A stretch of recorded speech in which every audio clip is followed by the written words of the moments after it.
welcome to the Reality Revolution. I'm your host, Brian Scott. Today we're going to explore a very recent channeling from Quo, and they cover a variety of topics: how second density reproduction creates potential for spiritual growth in third density, the sacramental aspects of natural functions of the body, the dynamics of polarity and pre-incarnative agreements, and thought and contemplation. Quo is a group of higher density beings that are channeled through LL research. We have covered their origins and a variety of information about them from previous episodes. This is a group of entities that answer spiritual questions, and they do a great job of explaining and expanding on our understandings of the material that is found from the Law of One channelings. This was delivered on July 29th, 2022. We begin with Jim channeling Quo. I am Quo and am with this instrument at this time. We greet each in love and in light, for that is all that there is. And we are honored to be with you again this morning to share some aspect of this love and light with you. We would ask at this time if there is a query with which we may begin. Yes, Quo, we have a question from B, who writes a question regarding In the Wrong Contact, where Don and Ra are talking about how bisexual reproduction originates in second density.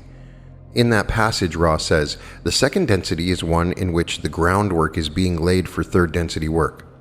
In this way, it may be seen that the basic mechanisms of reproduction capitulate into a vast potential in third density for service to other self and to self. This being not only by the functions of energy transfer, but also by the various services performed. Due to the close contact of those who are, shall we say, magnetically attracted one to the other, these entities thus having the opportunities for many types of service which would be unavailable to the independent entity. So B asks, can Quo expand on the various services or the many types of service that Ra spoke about in this passage? I am Quo and am aware of your query, my brother. We will begin by reminding each that we are most aided in our ability to speak freely. If you will promise to use your discrimination regarding the words and the concepts we use to create a response to this query. We are those who know the value of free will and discrimination and how powerful it is to use whatever information that you receive in a way which is appropriate for you, leaving behind that which is not useful. With this understood, then we shall begin our response. In the second density, there is the quality of movement and growth of the second density beings that are normally referred to as animals, of one kind or another, within your framework of perception. These beings have what you would call a sexual identity, that which is seen as the male, that which is seen as the female being primary in this type of designation. There is the sexual interaction that is possible when the male reaches towards the female, and the female receives the reaching in a manner which is physical and sexual, and allows in many cases for the fertilization of the egg, that then becomes a baby or infant of the variety depending upon the animal chosen. The baby that is born then is a product of the combining of the male and female energies in the second density, and then carries forward into the third density experience. That would be the natural outgrowth of such fertilization. The producing of the child in third density then provides many services which the parents of the child may then find offered to them as they begin to raise the child through the series of stages of growth that each child goes through.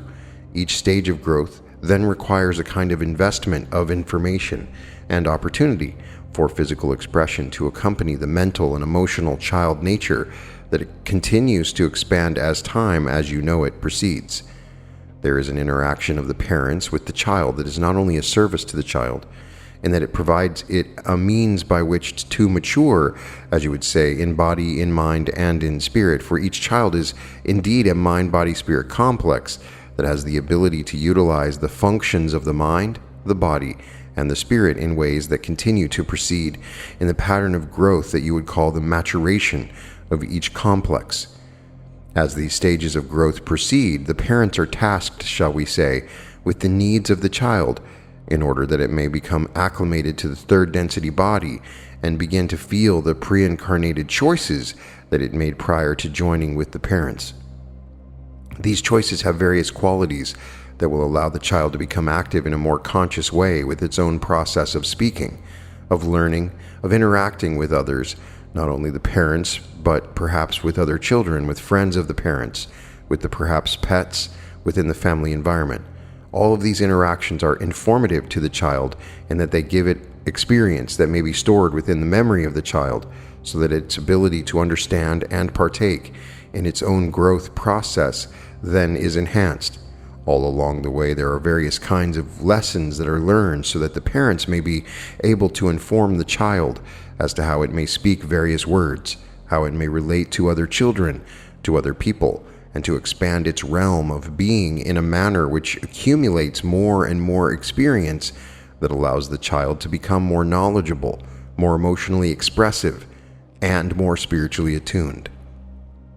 At some point, this spiritual attunement is that which is the last of the features of the child to be energized or manifested, shall we say. The spiritual features contain more of the pre-incarnative choices so that the child may begin to ask questions as to the nature of its own being, the nature of the parents, the nature of its environment, its house, its yard, the greater world around it. This is a process of continuing to expand the experiences and understanding of the child, so that at some point in what you may call the preteen years, there is the potential for the beginning of explorations of the spiritual qualities of the child itself, of its perception of the world around it, and its purpose in being within the world. This is what you might call the ideal situation, in many cases within your third density illusion, which is bounded by the veil of forgetting. This process of maturation of the mind, the body, and the spirit may be more or less effective, depending upon the understanding of the parents and any other entities with whom the child experiences interaction on a regular basis.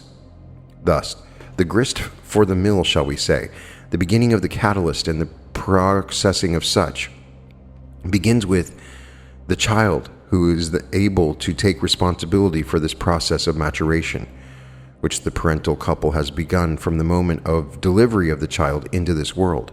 The child then begins to depend less and less upon the parental input and more upon these entities that are within the schooling process of the child, so that it begins to become socialized in a sense, which it is also expanding its understanding, if you will, pardon our misnomer, of the process of growth that it shares with all around it. In its classrooms of the schooling process, there is then the input of many other ideas, concepts, and means of proceeding along the patterns of growth. Though the parental influence is ever present and provides the foundation for this further building upon the process of learning and expanding the knowledge of the child. This is a process which will continue far into the future of both the parents and the child, for it is an infinite process that comes into third density that is bounded by the infinity of the length of the life and the experiences within that life pattern. Thus, the child is continuing a process which has begun many, shall we say, incarnations before the current one. And it is this process that the parents, the friends, and the family, the school and the culture then help to enable, so that the child becomes a participant within the society that it is growing into maturation with. This process of growth is one which is continuing for as long as the child inhabits the body complex, and the child at some point will become a teacher in its own way, perhaps becoming in your terms married or engaged in the reproductive activity that begin with the second density experience and continues throughout the third density experience, so that there is the ability to gain more and more knowledge of the reason for existence. The path of the seeker of truth for the child that becomes conscious that such exists. This is where the growth of the spirit is most helpful, for it is that connection with infinity, with the Creator in all things, that then begins to inform the conscious spiritual seeker of truth, which the child has become. This is a never-ending process, As generation after generation of children move through the process of becoming the child within the illusion, the maturing adult, the older adult, which then has gained a great deal of experience, and hopefully, if the spiritual path has been chosen in a conscious fashion, it will then offer far more many types of services that the being then they offer to others as products of the spiritual path, which leads the child both within itself to find the Creator within, and externalizes this process of finding the Creator without in the creation about the child which has become the adult. At this time, we shall transfer this contact to the one known as Gary. We are those of Quo. Gary channeling. We are those known to you as the principle of Quo. We greet this circle once again through this human being, this human instrument meeting us from a place of human limitation and openness to serve in its fullness. Whatever its combinations of strengths and weaknesses, they may give its own unique voice and flavor to that simple message which we have to share about the love that binds all things, the unity out of which all things arise, and the light which contains all things in its body. We ask if there is a question to which we may respond. We are those of Quo. I have one from myself, Quo. When giving instructions for how to prepare oneself about learning how to heal, Ross said in 4.18, imagine the more dense aspects of the body. Proceed therefrom to the very finest knowledge of energy pathways which revolve and cause the body to be energized. Understand that all natural functions of the body have all aspects from dense to fine and can be transmuted to what you may call sacramental. This is a brief investigation of the second area. They are referring to the second area of preparing to learn how to heal. Can you elaborate on that statement that all natural functions of the body have all aspects from dense to fine and can be transmuted to what you may call sacramental? And how can we come to understand these natural functions of the body in that sacramental way? We are those of Quo, and we may indeed speak to this question, the self's relationship with that which you call the body, and the way in which its underlying holiness can be realized and manifested, the way that the body shows up or is understood within the illusion and arises out of the consciousness of the self who becomes a seeker. There is a great spectrum of understanding regarding the role, purpose, and function of this body. This yellow ray chemical complex with its interpenetrating layers of subtler and more subtle bodies within your illusion. For those identified with the material realm only, the body can be described in physiological terms for its myriad specialized and interconnecting functions, in part or as an holistic functioning unit, and the emotions, memories, experiences, wounds, and so forth of the self from an electromagnetic and energetic standpoint affect and modify the functioning of this body such that the body becomes a teacher to the self. But at the lower end of interpretation and understanding, the material and the body has a function that seems without particular spiritual significance or implication, but is instead simply a result of physical evolution. For the seeker who wishes to see beyond these outer and opaque images of the body at this level, a deepening relationship with self and with body is needed. A going within, a listening, a becoming sensitive to that which exists underneath the physical sensations of the body, that which is subtle, that which is of the upward spiraling light.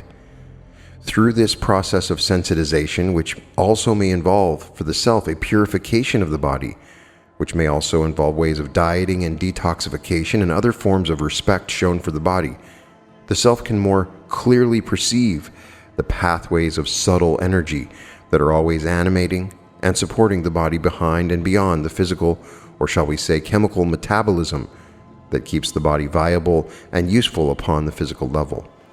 In sensing and becoming aware of these subtle pathways, one has already done a great deal of work to shift their consciousness toward the metaphysical, recognizing the body as a multidimensional, multi-layered vehicle intertwined inextricably with consciousness and light itself. Sensing of the subtle pathways opens up much for the self in the way of working with the body, working with the mind, exploring their relationship, and learning to balance these two fundamental aspects of the self to open and support the spiritual channel through the self with mind and body balanced and in cooperation and surrendered to the subtle wind-like movement of spirit. From this deeper perspective, those biological, survival-oriented aspects of the body, form, respiration, to digestion, to elimination, to circulation, to perspiration, to homeostasis, and the various regulatory mechanisms and operation of the nervous systems and organs and so forth, can on a very simple but profound level be appreciated for their service to the mind-body-spirit complex. They can be thanked and embraced even if they hold distortion or illness in one degree or another, and the relationship then changes from one perhaps of hiding or embarrassment or shame or demotion, as your people might see it, disgusting or unclean, to that which is of love, that which is beautiful, that which, whatever the apparent distortion is true. While much technique is involved, it is these fundamental orientations and energies that most help to unlock this relationship. For as we have said many times, one is not seeing clearly if not seeing with the eyes of love, and this begins and applies first and foremost with the self, and with that which is most intimate to the self, that being the body. Though it appears as a promotion or upliftment from the former perspective, in truth, however, it is coming into the light from which the self had been keeping from the self. It is allowing to flow that which had been blocked of the love and the light of the one Creator, which the self is, such that those energies that had formerly been denigrated or even without assigning a value simply of a dense nature are, from this perspective of becoming, transmuted into that which is fine and finer and subtler still, until those rivers flowing through the self are allowed to continue their journey into that which is holy, and the true nature of the body is understood as a manifestation and an embodiment of that which is sacred. Again, not that it has achieved some seal or label from without that says that it is sacred, but rather then the self realizes who and what it is through the ally and athanor of the body. The mind in combination with the body then cease obscuring the Creator from its presence in this moment, interpenetrating every aspect of bone and sinew, cell, vessel, and strand of hair and molecule of this body. It ceases being a stranger estranged from the self and becomes part indivisibly of a unified whole, and exudes then self-radiating light. It becomes a sacred temple through which the self may worship and merge into the one again. Whatever its apparent distortions and limitations of learning and mortality baked into the body or accumulated along the way, we may say, whatever the shallow standards of culturally dependent physical beauty that your peoples distort their perception with, the body radiates true beauty. This is a long and disciplined field of study with much more material, shall we say, for contemplation, but at this time, we would wrap up our reply and transfer our contact to the one known as Trisha. We are those known to you as Quo. Trisha channeling, we are those of Quo, and we are now with this instrument. May we ask if there is a query to which we may speak? Gary asks, yes, Quo. H asks, Quo states multiple times on this planet at this time there are lots of entities who need to learn the lesson of being of service without expecting anything in return. Carla had such a lesson to learn, and her parents helped her with it. I have this lesson to learn, and my parents helped me with it. This lesson implies that the entity will be confronted repeatedly during the incarnation with a certain lack of compassion from some of the people close to her. I assume this is a relation and a lesson which are established before any incarnation. Does the person who is unloving expect to have their positive polarity reduced by behaving without compassion for the sake of an entity learning the lesson? Or do they gain positive polarity for being of service to another entity, even though in incarnation the service looks more like a disservice? Could you clarify the metaphysical arithmetic paradox here? We are those of Quo, and we thank you for the query, my brother. In this dynamic of which you speak, the service of providing an entity with an experience that allows that entity to foster compassion for others is indeed a seeming paradox. As you have said, from the closed-eyed view, if you will, the perspective of the onlooker, it would seem that the service of the caregiver, the service being that lack of reciprocity, would seem to be a service of a negative or diminishing quality. It would seem to negatively impact the spiritual trajectory or karma of that entity, that caregiver or individual, with the lack of reciprocity. However, we would like to suggest that the illusion, as it is so aptly called, provides an environment of experience that is at times not completely as it would seem. These relational agreements, though at times painful and seemingly negative in orientation, may actually be seen in the larger perspectives as positive in terms of their contribution to entity and creator finding ways to further know and love itself. Therefore, in the larger perspective, it would be said that no service or relational agreement is truly completely negative, in your words, for you will remember that the path ultimately becomes one, ultimately leads to unity, the one beingness of the Creator, and the realization of this oneness. The role of the non-reciprocal other self is one seen to be at a disadvantage or not in alignment with the path towards this unity. However, we would like to highlight that when it comes to relationships, no matter their configuration, the learning is mutually provided, the lessons available for both involved. What each entity does with said lessons can indeed move in a variety of directions. However, the offering of the lesson itself from self to other self is a gift, is an offering of experience and opportunity to learn, love, and know thyself more deeply, and can be seen as a positive contribution towards the larger experiment of the Creator knowing itself. We do not say this to diminish or invalidate the experience of the entity who gives freely and does not receive that which they desire in return, for we understand that the experience is pregnant with opportunity to experience pain. That pain, though, can be accepted and healed and transformed within that self to help that self along its journey. The walk of the other self, the self not seemingly as giving or compassionate, is one that holds the potential to be similarly or equally painful as the journey of the self it has affected. Often those on this path are afforded opportunities wherein they are able to witness the pain of the other, the desire for reciprocity from the other, alongside witnessing the unconditional love giving of the other. And through these opportunities, the entity undergoing transformation may see the unconditional love giving the acceptance and the lack of expectation from their other self, and begin to accept and discover the path of connection, path towards open-heartedness, reflecting the actions of that compassionate other self. So it could be said that both paths, both entities, both seeming opposites of this relational dynamic are offered opportunities for positive spiritual growth. And it may be seen that the role of the antagonists, for lack of better phrasing, in this dynamic is taking on both a service to its other self and an incarnational opportunity to learn. Of course, there are instances wherein this type of dynamic has a potentially what you may call harmful or negative outcome for one or the other self. And yes, there will be incarnations where that is experienced without the lesson fully learned. However, it is the movement towards healing and acceptance of self and other self wherein this dynamic proves positively fruitful, when the judgment of self and other stuff is released and the open arms and open heart more easily accessed, more easily reflected one to the other. So we would like to simply point out that both roles can be seen as gifts.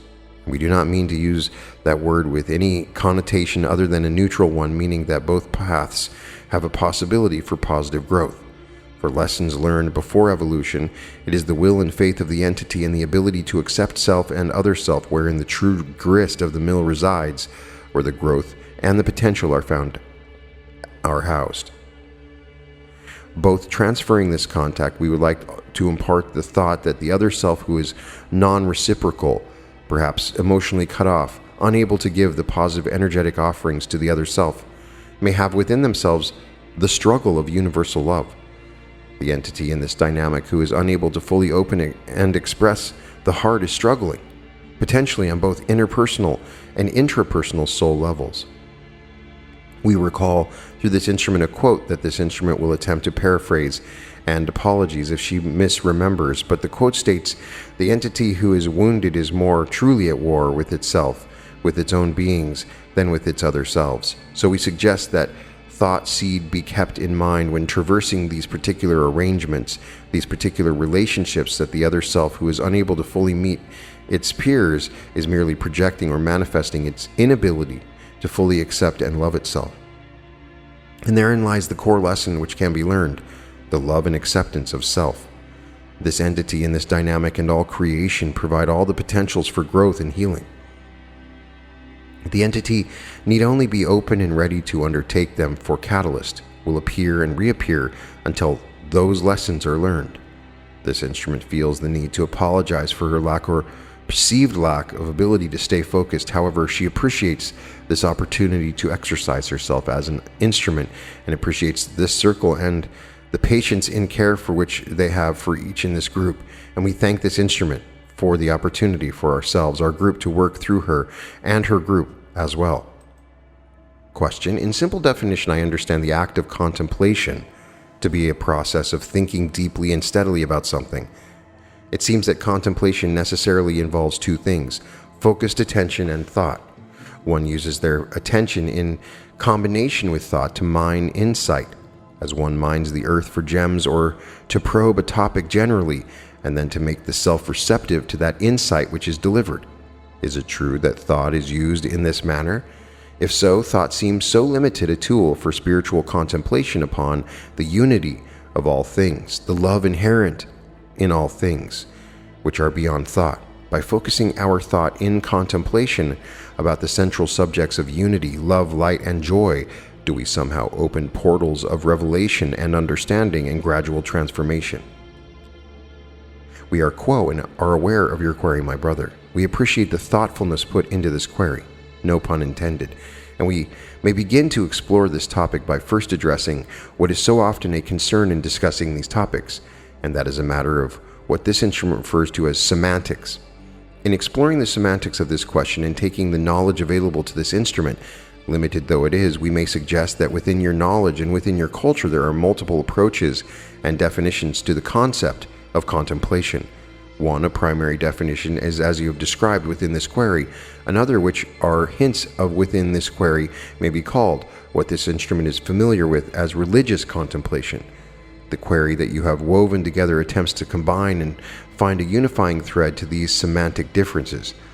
But initially we may point out that the general definition of contemplation, that of pointing one's thoughts towards a certain topic and actively attempting to explore that within one's own mind, is somewhat different from the general definition of religious contemplation, which may be more akin to what you're familiar with as meditation or prayer. And this particular form of contemplation has been explored by many of your more mystical religious figures within your society.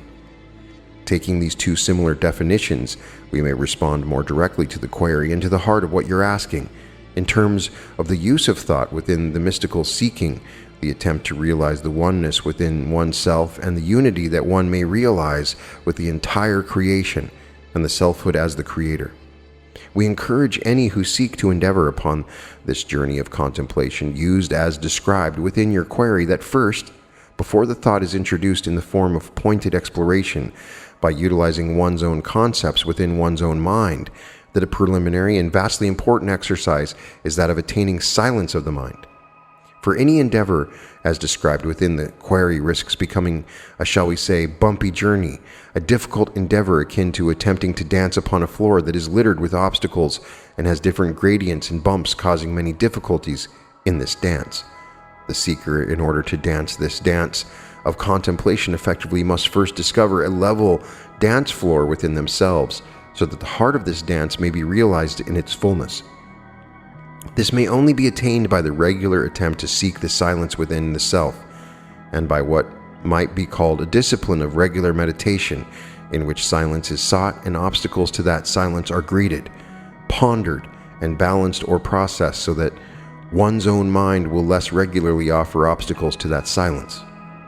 This may be for many within your culture a long journey to discover this true state of silence. There are many distractions, many storms of energy, many influences upon the self that require much balancing, and we would suggest that prior to, and more important than, the act of contemplation is the recognition of these influences, and attempting to discover within the self what these influences are attempting to reflect to the self, so that they may be balanced and become less noise within the self. Once a modicum of silence may be attained, then the dance floor is clear, and the usefulness of the practice of contemplation becomes exponentially greater. It is upon this stage that the utility of one's own thought might bear some fruit for bringing one's own thought into this sacred space of silence, yields it as a tool consciously chosen by the self pointed towards a specific end. If this is done before the seeker can adequately find this silence, one may find oneself yielded by the tool rather than the other way around, for that thought may find its origin within the noise of one's own mind and self. But for the conscious seeker who has achieved this steady state of silence, the thought is a way to orient one's own mind towards a certain end, and one may use his thought to clarify one's own patterns within their own body, mind, and spirits to create a very conscious pathway of inspiration within the self, so that upon focusing on this thought and opening the self to the deep wells of unconscious self, one may receive a type of grace, an infusion of light, and the consciousness of the greater self that is beyond the thought that originally brought the seeker to this place. In this way, the concept of one's own thoughts is not a limit, but rather orienting tool that has its function and a process that expands far beyond the thought itself. It is this specific dance of contemplation that you may find many of your mystics within the various religious systems upon your planet have discovered the bright light of the Creator and the oneness of all things within what may be seen as the distorted systems of religious seeking. For these systems that have been distorted by many thoughts, contradictory, and with various motivations, still offer to the seeker who can bring those thoughts to the silence the right orienting tools to open that seeker to the Creator and to discover one's true selfhood as the Creator. This is an aspect of the journey of what has been called the adept, and for many of the seekers upon your planet may take lifetimes to achieve, but we encourage each seeker compelled to this form of seeking that you have lived many lifetimes in pursuit of this goal, and though you find yourself now at a very particular point of inflection upon this planet, the seeking of this state and the ability to open oneself in this way is one of the most powerful acts you can achieve upon a planet such as this at this time. Such an opening through contemplation imbues the self with a light so powerful that it infuses the planet itself and may be available to all others upon the planet in their own seeking.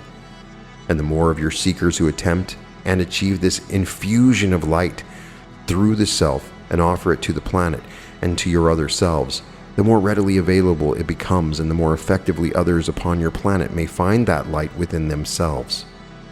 And so, we commend each to this task and offer our own greatest encouragement and blessings for any seeking in this way. We join you in the seeking. We perform our own acts of contemplation and join you in infusing your planet with this light. At this time, we would leave this instrument and transfer the contact to the one known as Jim to offer our closing thoughts for this circle. We are Quo. Jim channeling. I am Quo, and I am once again with this instrument. It has been the most fruitful and inspiring experience that we have been honored to share with your channeling circle today. It is with great joy that we continue to feel each instrument becoming more able to perceive and transmit our words and thoughts accurately and with the emphasis we employ with each. We are always able to be of this kind of service and are pleased to do so when given such opportunities as this. We see our own service in sharing what you call the Confederation philosophy that is amplified by your service in perfecting the art of channeling.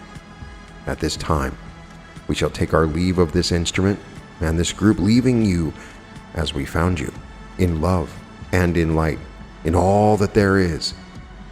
We are known to you as those of Quo, Adonai, Vasu, Boragas.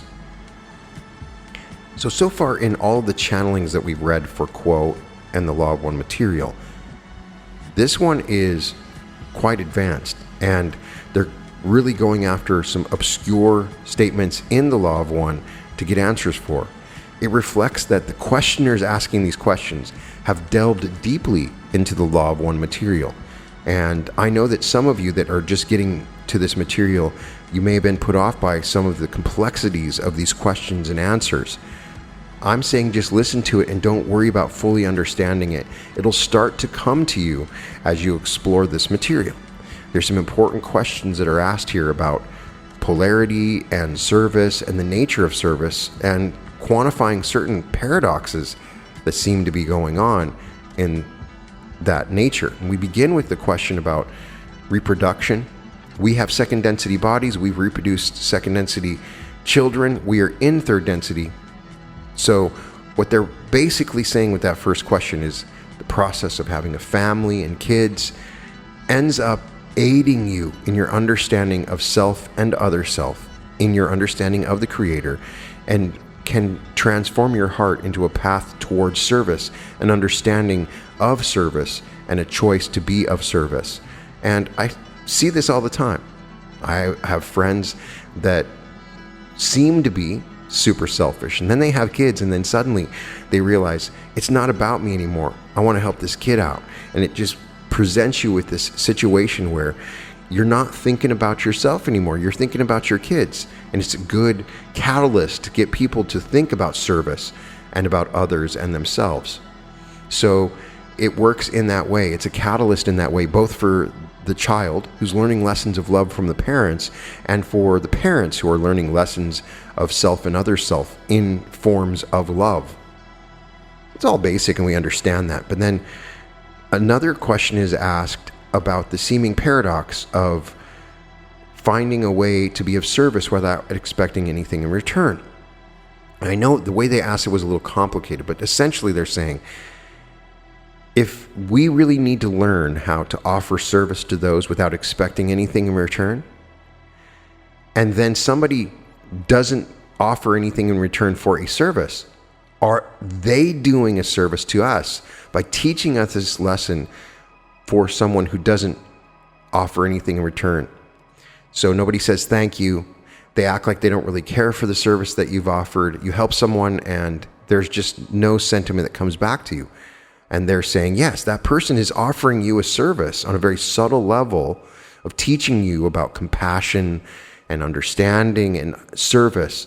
Because one of the big things that you learn as you begin to offer service, you can offer service and make lots of money doing it. You can always gain some advantages from the service that you offer, but you're going to be presented with events that happen almost as if you're in a video game where you're not going to get any return for the service. There's going to be nothing that comes back to you. It's probably going to take some of your time. Do you offer service in those situations? Because it's really a question about self and other self. If you're offering service just so that you can help yourself out, then you're still loving the self. And you haven't crossed that threshold. And it's a threshold that once I contemplated and understood, it's not complicated at all. It's really, really simple. It's just this point in time that you understand that everybody around you is you and that you love them and you deeply care about them. And suddenly you inside your body doesn't matter as much as them. It's just a little tweak. Yes, you care about yourself. You want to survive. You want to eat right and do all these things. And you want to have a happy life 49% of the time. But in most situations that are presented to you, you choose to help the other person than you. It's a little switch that goes off. It comes from an understanding. It comes from an aspect of the heart. Some people are naturally like that, and some people come to that place when they understand the self and other self through these lessons of love that we learn when we have kids and things like that. So, some complicated questions, interesting that they ask. And then the final question about contemplation, I also found interesting. It's a very wordy question, but there's some really interesting aspects that we can pull from it. You can focus on something and contemplate something and really get a lot from it. You can get literal light and you can transform the planet when you do it. But it's important that you enter a period of silence before your contemplation. So you quiet the mind down, you quiet the thoughts down, and you go into the silence first. By trying to contemplate or think about a topic without going into that silence first, it's like dancing on a dance floor of rocks. Pretty hard to do. But once it's all cleared and it's a clear floor and it's flat and there's no things that are blocking you, then you can dance on that dance floor, as Quo explains, and that will allow you to contemplate something. It's a simple piece of advice, but very powerful. Check out the book I read on entering the silence. The silence is a fundamental part of your meditative practice. At least once a day, you should go into a silent state. It doesn't have to be sleep, but it'd be a state akin to sleep, where you're thinking of nothing. The mind is cleared, thoughts flowing through, you don't identify with them. You just focus on your breath, then you focus on nothing. When you do, that's the void. That's the quantum field where all things are possible.